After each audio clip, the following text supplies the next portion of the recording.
These abnormal results on the ACTH simulation test mean adrenal condition, acute adrenal crisis, Addison disease, or hypopituitarism.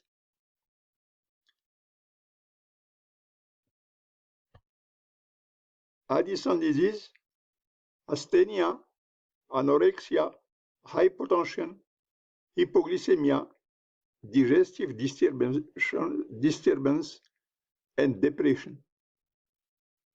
Asthenia, anorexia, hypotension, hypoglycemia, digestive disturbance, and depression. There is no skin symptom in hypopituitarism. Hypopituitarism is primary Addison without melanoderma plus primary hypothyroidism.